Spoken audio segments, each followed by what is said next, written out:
कुछ समय पहले तक quant small cap fund number one small cap fund हुआ करता था और उस समय इन्वेस्टर्स ने इस फंड में जमकर इन्वेस्ट भी किया। लेकिन लास्ट एक डेढ़ साल में फंड की परफॉर्मेंस बहुत ही लगातार डाउन हो रही है और देखा जाए तो ये खराब परफॉर्मेंस इसके इन्वेस्टर्स को हजम नहीं हो रही, क्योंकि जो फंड रुकने का नाम ही नहीं ले रहा था अभी वो बिल्कुल ब्रेक लगा चुका है। तो दोस्तों, आज इस वीडियो में हम क्वांट स्मॉल कैप फंड को बेसिक से लेकर एडवांस तक रिव्यू करने वाले हैं, जिसमें कि हम फंड के डाउनफॉल के रीजंस के बारे में और फ्यूचर की स्ट्रेटजी को भी जानने का प्रयास करेंगे। तो दोस्तों, अपने सभी सवालों के जवाब जानने के लिए वीडियो के लास्ट तक जरूर बने रहिए और चैनल पर पहली बार विजिट कर रहे हैं तो इसे सब्सक्राइब जरूर कर लीजिएगा। तो चलिए दोस्तों, सबसे पहले फंड की बेसिक डिटेल से शुरुआत करते हैं। ये फंड 1996 में लॉन्च हुआ था, यानी कि ये फंड काफ़ी पुराना है। अगर फंड का बेंचमार्क देखें तो ये निफ्टी स्मॉल कैप 250 टीआरआई है। फंड का लेटेस्ट एयूएम 29,288 करोड़ रुपीज़ है, यानी कि फंड का एयूएम भी अच्छा खासा है, जहां पर आपको कोई भी लिक्विडिटी का इशू नहीं होगा।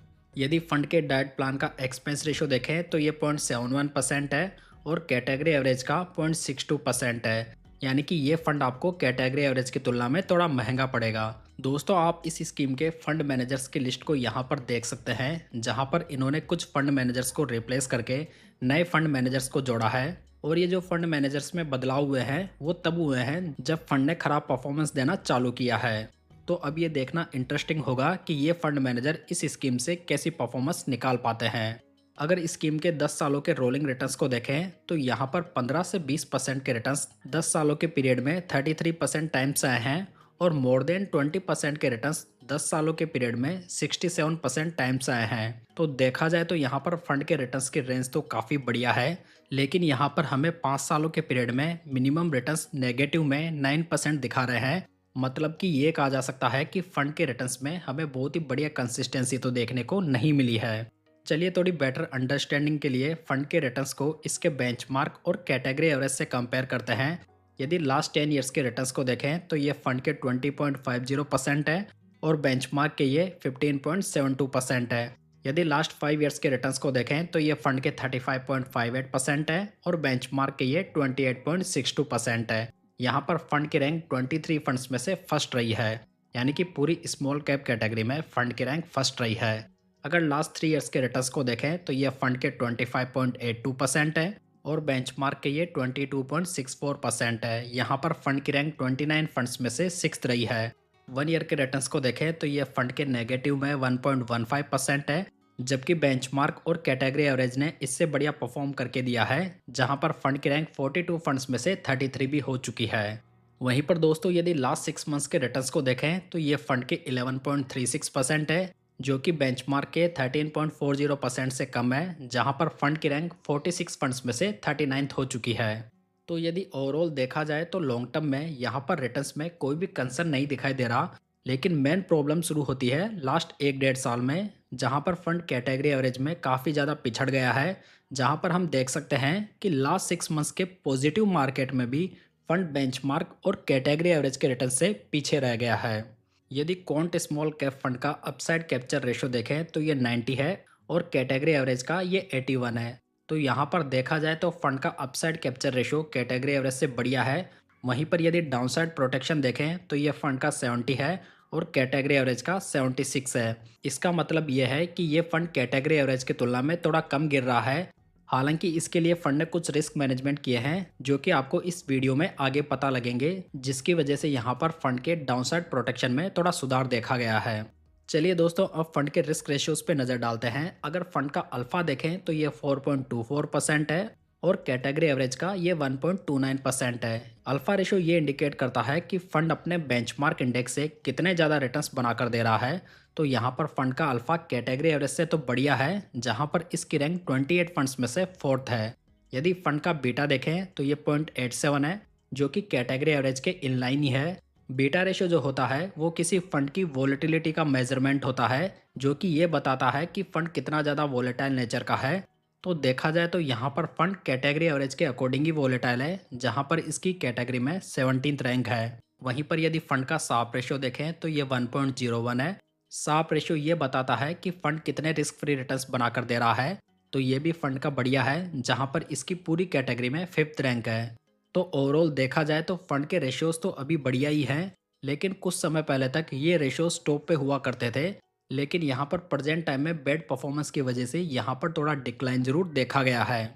चलिए आगे बढ़ते हैं और फंड का पोर्टफोलियो देखते हैं, जिसमें कि आपको 97 स्टॉक्स दिखाई देंगे। टॉप 10 स्टॉक्स का वेटेज 36.73% है, यानी कि पोर्टफोलियो का डाइवर्सिफिकेशन तो काफ़ी बढ़िया है। पोर्टफोलियो का पीबी रेशियो देखें तो ये 2.51 है और पोर्टफोलियो का पी रेशियो 28.41 है।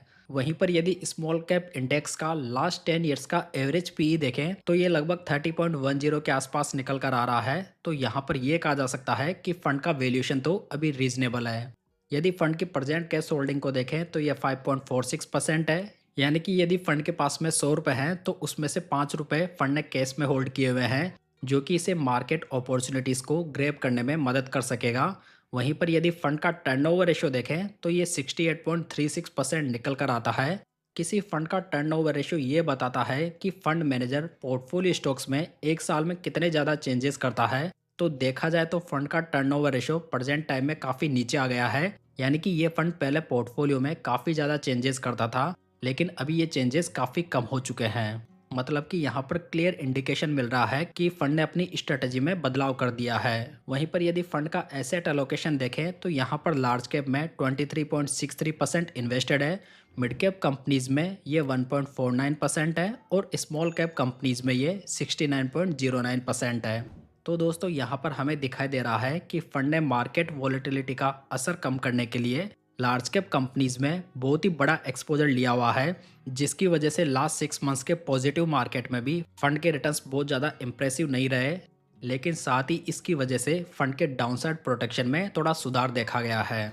यदि फंड का सेक्टर वाइज एलोकेशन देखें तो इन्होंने financial, health care, services, energy और कंस्ट्रक्शन में हाईएस्ट एक्सपोजर लिया हुआ है। आप यहाँ पर फंड के टॉप 25 स्टॉक्स की लिस्ट को देख सकते हैं, जहां पर आपको क्वांट स्मॉल कैप फंड में रिलायंस और जियो जैसी लार्ज कैप कंपनीज दिखाई देगी, वो भी 15% के एक्सपोजर के साथ में। और दोस्तों जब हमने इस फंड को 6 महीने पहले रिव्यू किया था तब भी इन कंपनीज में लगभग इतना ही एक्सपोजर था और अभी भी ये सेम ही है। खास बात यह है कि इस दौरान मार्केट की कंडीशन तो बदली है, लेकिन फंड की स्ट्रेटजी जो कि त्यो है, मतलब कि अब ये कहा जा सकता है कि ये फंड इतना प्रोएक्टिव नज़र नहीं आ रहा और इसकी स्ट्रेटजी काफ़ी ज़्यादा डिफेंसिव नज़र आ रही है। दोस्तों देखा जाए तो फंड की मेन परफॉर्मेंस लास्ट 1 ईयर में ही खराब हुई है। तो मैं यहाँ पर क्वांट स्मॉल कैप फंड के इस पीरियड के रिटर्न्स को कैटेगरी के कुछ अन्य फंड्स के साथ में कंपेयर कर रहा हूँ, जहाँ पर लास्ट 1 ईयर और 6 मंथ्स के क्वांट स्मॉल कैप फंड के रिटर्न्स को आप यहाँ पर देख सकते हैं। वहीं पर यदि बंधन स्मॉल कैप फंड के लास्ट 1 ईयर के रिटर्न्स को देखें तो ये 5.65% है और लास्ट 6 मंथ्स के ये 16.33% है। वहीं पर HDFC स्मॉल कैप फंड के लास्ट 1 ईयर के रिटर्न्स 6.19% है और लास्ट 6 मंथ्स के ये 18.15% है। एक्सिस स्मॉल कैप फंड के रिटर्न्स की बात करें तो ये लास्ट 1 ईयर में 5.58% है और लास्ट 6 मंथ्स में ये 12.15% है। तो यहाँ पर फंड ने लास्ट 1 ईयर में नेगेटिव रिटर्न्स तो बनाए हैं, लेकिन साथ ही लास्ट 6 मंथ्स में फंड की परफॉर्मेंस भी उतनी बढ़िया नहीं रही। पहले देखा जाए तो quant small cap fund portfolio में सफल करके रिटर्न्स बनाता था, जो कि लो AUM पर आसान भी होता था। लेकिन अब फंड का न तो लो AUM है, न ही मार्केट फेवर कर रहा है। सो यहाँ पर अब फंड की ये स्ट्रेटजी काम नहीं करने वाली। और देखा जाए तो क्वांट फंड हाउस ने आर्बिट्रेज स्ट्रेटजी को फॉलो करके आउटस्टैंडिंग रिटर्न्स तो बनाए हैं, लेकिन जब इनके पास में अच्छे खासे इन्वेस्टर हो गए हैं तो इन्होंने बहुत ज़्यादा रिस्क उठाना भी छोड़ दिया। मतलब कि जब इस छोटे फंड हाउस के पास में खोने को कुछ नहीं था तो इन्होंने बहुत ज़्यादा रिस्क उठाई, जिनका कि इन्हें अच्छा रिजल्ट भी मिला। लेकिन इन्होंने अब इस स्ट्रेटजी को बिल्कुल बदल दिया है, जिसकी वजह से इसके टॉप परफॉर्म करने वाले फंड जैसे कि quant small cap fund, quant mid cap fund और क्वांट फ्लेक्सी कैप फंड सबने अंडर परफॉर्मेंस दिखाना चालू कर दिया है।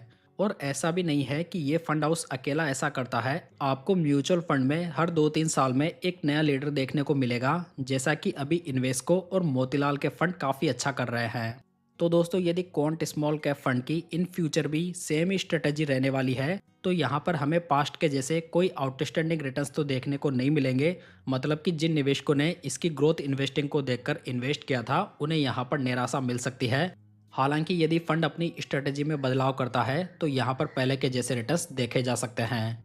तो दोस्तों ये था क्वांट स्मॉल कैप फंड का रिव्यू, जिसमें कि मैंने कोई भी फाइनेंशियल एडवाइस नहीं दी है। कोई भी इन्वेस्टमेंट करने से पहले अपने फाइनेंशियल एडवाइजर की सलाह जरूर लें। तो दोस्तों यदि जानकारी पसंद आई हो तो वीडियो को लाइक, कमेंट और शेयर जरूर कीजिएगा। साथ ही इस चैनल को सब्सक्राइब जरूर कर लीजिएगा। तो चलिए फिर मिलते हैं किसी नई जानकारी के साथ।